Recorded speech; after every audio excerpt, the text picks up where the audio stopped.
Right now, I would like to talk about the problem statements and some introductions about this research. Having BMI that is out of normal range will give a bad impact to the student's health. So, if students' BMI is below 18.5, means they are in the underweight group. If it is around 18.5 to 24.9, they are in the normal group. If it is around 25 to 29.9, they are in the overweight group. And if their BMI is 30 and above, they are in the obese group. As we know, students have a very packed schedule with assignments, tests, and more. Most of them are neglecting their health, and obesity is one of the major keys among them. This occurs because of their inappropriate lifestyle, for example, like there is no exercise at all in a week, they are not taking a proper meal, not getting enough rest, and other factors. Therefore, the research towards students' BMI will help us to measure the students' health conditions.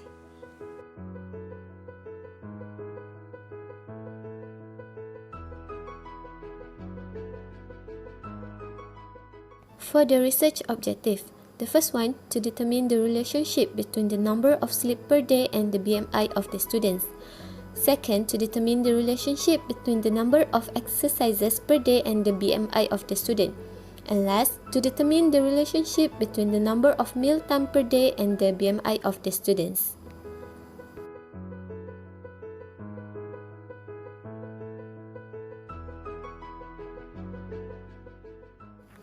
For the demographic profile, this pie chart shows the student gender. The number of female students who participate in the study is higher than the number of male students, which is 67% for the female and 33% for the male.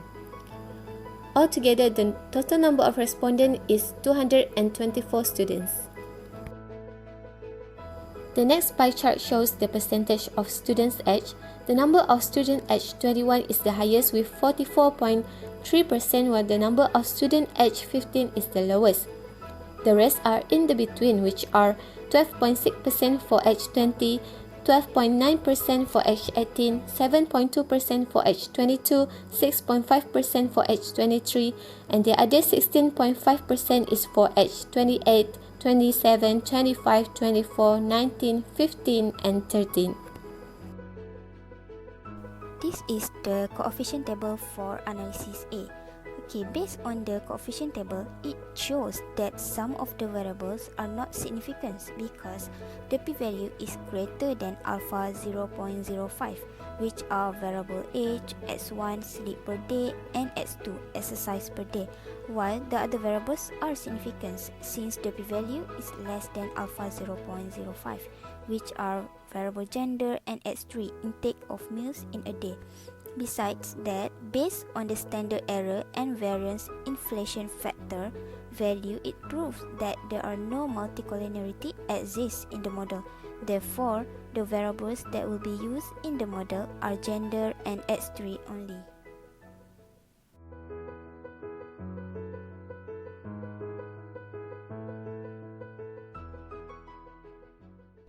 Next, after we get the first analysis, we need to transform and remove the variable in this study.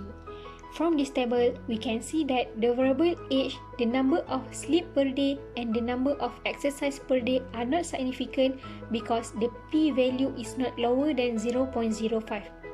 So, to get the best final model, we would like to remove the not significant independent variable from this model. We also transform one of the variable x3, which is the number of meals intake per day, to get the most linear relationship graph. From this table, we can conclude that our final model will involve the variable of BMI, gender, and the number of meals intake per day after transformation, which is square root of x3. The independent variable of x3, which is the number of meals intake per day, give the result of significant variable even after the transformation. And the equation below is generated to be the general best estimated model. Next, the linearity can be tested with a scatter plot metric. The way to check if it is a linear relationship between the two variables is by checking if the points will look like they fall along the straight line upward or downward pattern in the plot. If this happens, the assumption is met. From this graph, we can conclude that there is no relationship between the transform variable of number of meals intake per day and BMI.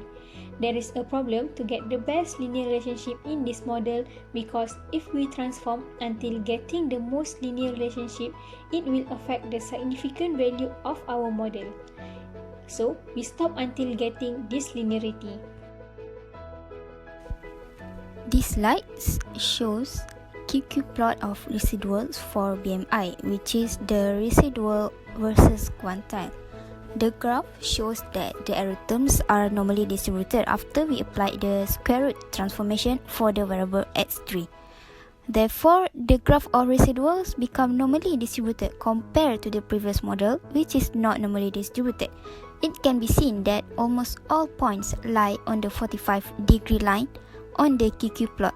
So, the points forming a line that is roughly or approximately straight. Consistency of the error variance. As we can see from this scatter plot of residual versus predicted value, it shows that the points lie almost balanced between the negative and positive values. The plot indicates that the residuals and the predicted values are uncorrelated. Therefore, the error of variance are constant and normally distributed. Now, let's take a look on the independence of the error terms. Based on this model summary, we can see that the Darby-Watson value is 1.585. From here, we can say that the error terms are independent because it is in the range between 1.5 and 2.5. Hence, there are no zero correlation problem. Next, we move to multicollinearity. Multicollinearity is the occurrence of high intercorrelations among two or more independent variables in a multiple regression model.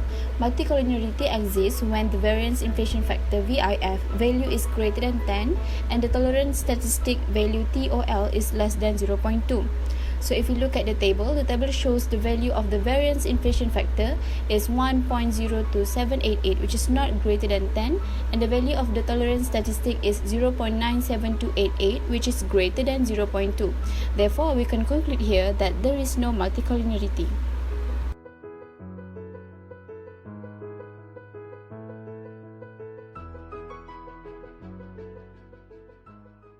Lastly, the conclusion.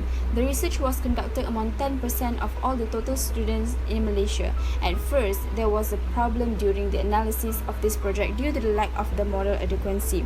All variables in the model are being checked one by one to make sure whether the variables are significant or not by looking at the p-value is less than alpha 0.05. So it showed that there are three independent variables consisting of p-value greater than 0.05, which are variable age, x1 sleep per day, and x2 exercise per day, which were not significant.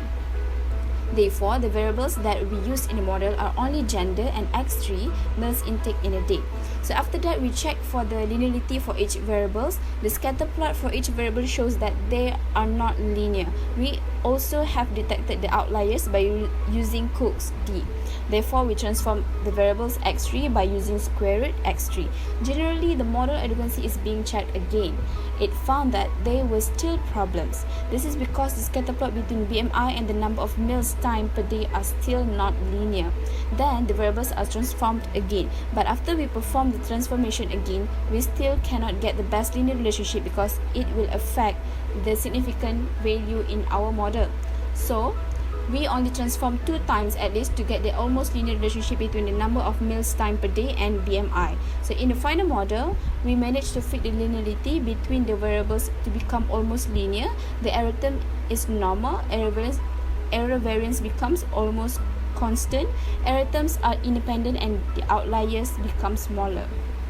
However, the R2 and R2 adjusted is too small, which is below 60%. So the data also has no multicollinearity problem since the variance inflation factor value is less than 10 and the tolerance statistic value is above 0.2. And lastly, the W-Watson shows that there is no serious correlation problem in the model since the W-Watson value is 1.585, which is between 1.5 and 2.5. That's all. Thank you.